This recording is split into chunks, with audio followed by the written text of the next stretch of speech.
أعوذ بالله من الشيطان الرجيم. بسم الله الرحمن الرحيم.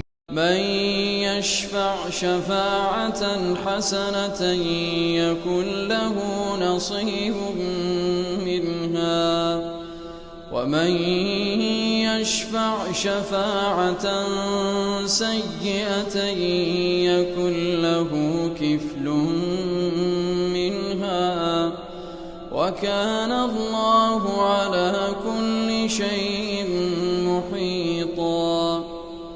وإذا حييتم بتحية فحيوا بأحسن منها أو ردوها، إن